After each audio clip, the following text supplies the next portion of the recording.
So, the first thing that people warned me about when I first moved to Massachusetts wasn't the crazy density of bears in this very small state. No, you'd wish that. No. The first thing I was warned about was the Fisher cat. Now, I don't know about you, but the first thing I imagined was something cute, like the DreamWorks logo, but with a cute little cat.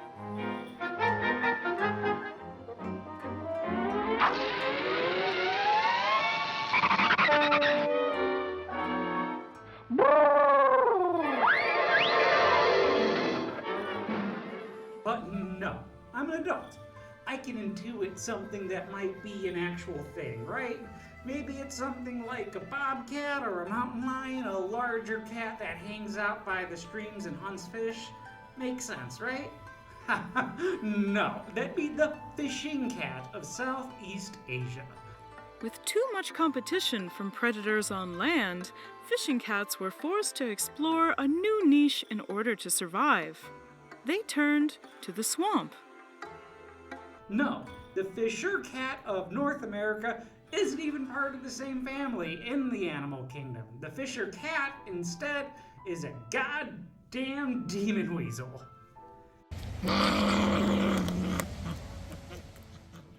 That's right, if you were as unaware as I previously was, one of North America's most widespread predators is a fox-sized weasel of death. I spotted this fisher the other morning, right around dawn, and he spent about 30 minutes on my property. And in that time, he never left a stone unturned. It has no serious predators and is the only known hunter of another well-known forest critter here in the United States. The Fisher cat has genuinely become one of the most interesting beings to me since moving to this area. So when I was told to pick an animal to cover for a school project, I couldn't not pick this little fur goblin. And why not pour some extra effort into it, right? To actually figure out the reason for that name. Now the Fisher cat, Pekania pennanti.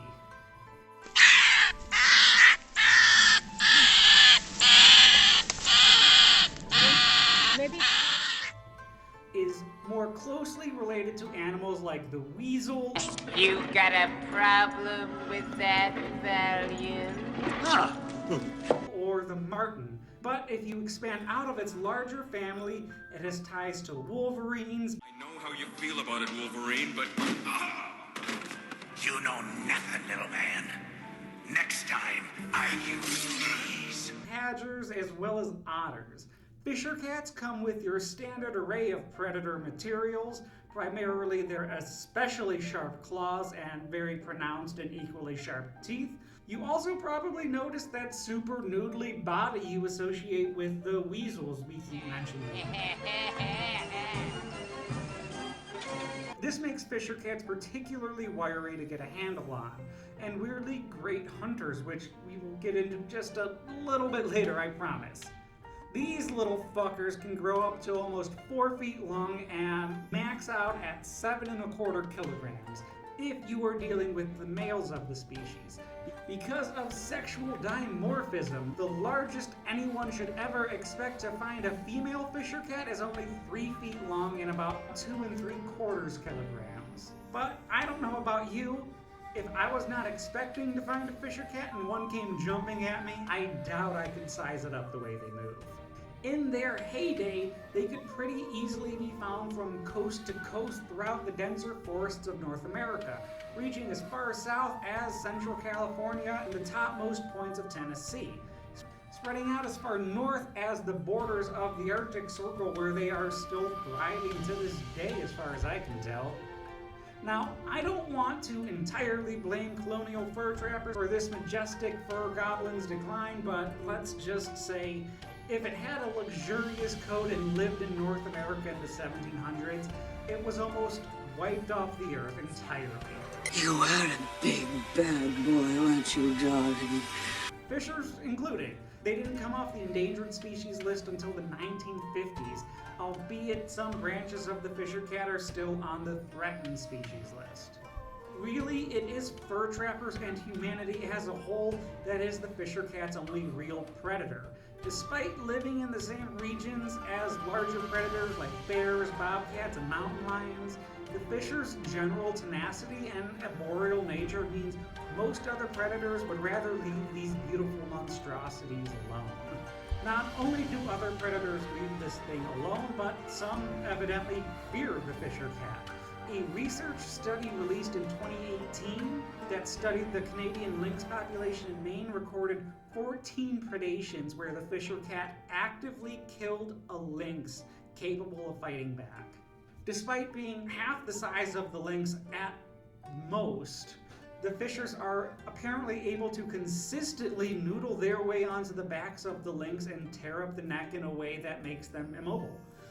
The fishers use a different noodle strategy to hunt the North American porcupine species as well, one of the very few animals to do so effectively on a global scale. Our favorite piece of fur pasta does this by running circles around its prey, or backing it into a tree and swiping at the porcupine's unprotected face until they become much easier pickings. Why is it that weasels are the predators that are always doing something noodly to get the win, you know? No, that don't rhyme with wolves. No, but this does.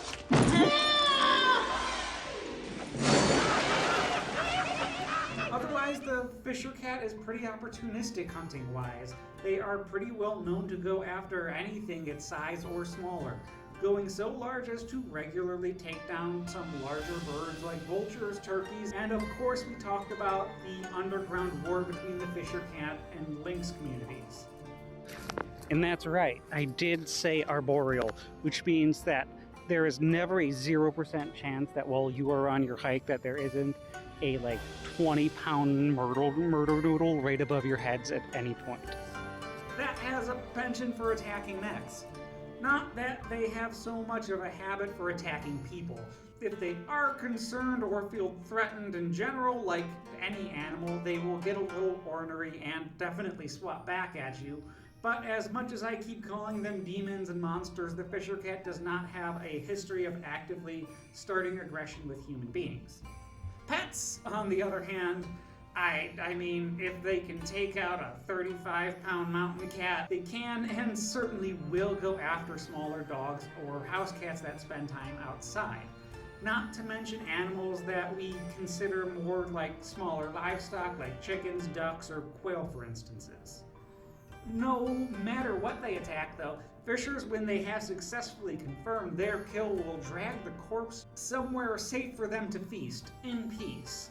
The same study that observed the lynx attacks also observed that the fishers do not usually finish an entire meal. They will dismember whatever is left and then hide pieces in their own separate hiding spots in return for later, like some kind of demonic squirrel storing its meat acorns. Not unlike how the fisher cat is known to nest. Once these little pet-shaped murder noodles are reared by their mothers, they will take rests both long and short wherever they feel safe. Not unlike your party in your D&D campaign. For the fisher, this is in whatever natural divot they can find, in trees and amongst logs usually, ideally in a nice pile of dried and dead leaves to curl up in. Chances are, though, you are not going to come into contact with these beautiful creatures on your daily hike. Primarily because they are nocturnal, you know, they are mostly active during the night, hunting after all those juicy little morsels I mentioned earlier. Some research suggests, like many beings of the animal kingdom, will absolutely eat the young of their species to stay alive as well, especially if it ain't related to them. So, no, it doesn't fish. And no, it's not a cat. But if there is one thing that the fisher does do, and does do well, is that it survives. And that is maybe something we could learn from the fisher cat, you know? Oh, and that name, the fisher cat. Yeah, that's right. It turns out those fur traders that came here and almost wiped out the population entirely, they thought the fisher looked really similar to the polecat back in Europe. Also not a cat.